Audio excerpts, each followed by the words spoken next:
সম্মানিত উপস্থিতি, আপনারা জানেন যে প্রায় দীর্ঘ 16 বছর পর্যন্ত বাংলাদেশের মধ্যে একটি ফ্যাসিবাদী স্বৈরশাসকের একটি রাজত্ব ছিল। জুলাই গণঅভ্যুত্থানের মাধ্যমে ছাত্র জনতা এই ফ্যাসিবাদী সরকারের উৎখাত গঠন করেছে। আমরা জুলাইয়ের যে ফ্যাসিবাদ বিরোধী যে শক্তিগুলো ছিল সকলে ঐক্যবদ্ধ থাকতে হবে। এই বাংলাদেশের মধ্যে আর আওয়ামী লীগকে ফিরে আসতে দেওয়া হবে না ইনশাআল্লাহ। আওয়ামী লীগ নিষিদ্ধ সংগঠন, তাদেরকে বাংলাদেশের রাজনীতি করার আর অধিকার নাই।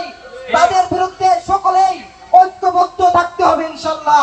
সকল শহীদদের স্মরণে আমি বিনম্র চিত্তে তাদেরকে শ্রদ্ধা জ্ঞাপন করছি, যাদের আত্মত্যাগের বিনিময়ে আমরা আজ একটি গণতান্ত্রিক স্বাধীন বাংলাদেশ পেয়েছি। ছাত্রলীগ আওয়ামী লীগকে এই বাংলাদেশ আর প্রতিষ্ঠিত হতে দেব না। আর একটা কথা স্পষ্টভাবে বলতে চাই, যতদিন পর্যন্ত এই স্বৈরাচারী শেখ হাসিনার ফাঁসি না হবে, আমরা জুলাই আন্দোলনের স্পিড ধারণ করে সময়ে সময়ে রাজপথে নেমে এই স্বৈরাচারী হাসিনার ফাঁসির দাবিতে রাজপথ কম্পিত করব।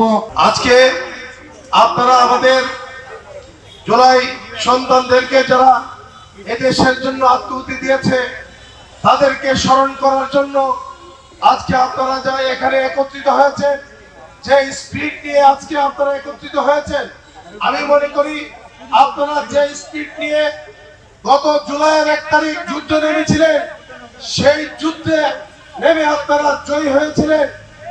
আজকে আপনাদেরকে বলতে চাই, আপনাদের মধ্যে ঐক্য থাকতে হবে। সন্ত্রাসী সংগঠন যাতে এই দেশে আর কোনো মাথা চালা দিয়ে না উঠতে পারে, এবং আমাদের সজাগ থাকতে হবে এবং খেয়াল রাখতে হবে। আজকে এই ছাত্র জনতাকে ভুলে গেলে চলবে না। জুলাইয়ের স্মৃতিকে আমাদের লালন করতে হবে, ধারণ করতে হবে। জুলাই যোদ্ধাদেরকে প্রতিষ্ঠিত করতে হবে। মাননীয় প্রধানমন্ত্রী জনাব তারেক রহমানের উদ্দেশ্যে আমি বলতে চাই, আপনার কাছে আমাদের আকুল আবেদন, এই জুলাই যোদ্ধারা যারা রাজপথে প্রাণ দিয়েছে তাদের পরিবারকে পুনর্বাসন করবেন, যারা আহত হয়েছে তাদেরকে চাকরি দেবেন এবং আর্থিক সহযোগিতা দেবেন।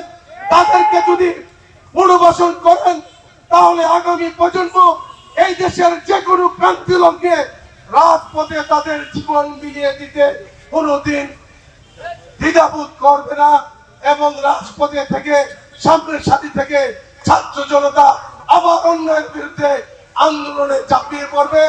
পরিশেষে জুলাই যোদ্ধাদেরকে স্যালুট জানাই। আল্লাহ যারা আহত হয়েছিল, যারা পঙ্গুত্ব বরণ করেছে, যারা দেশের জন্য যুদ্ধ করেছে, লড়াই সংগ্রাম করেছে, সঠিকভাবে পরিচালনা করেন আল্লাহ। আল্লাহ যে সরকার ক্ষমতার মধ্যে এসেছে তাদেরকে সঠিকভাবে দেশ আল্লাহ আপনি বাংলাদেশকে সকল প্রকার দেশি বিদেশি ষড়যন্ত্র থেকে হেফাজত করেন আল্লাহ।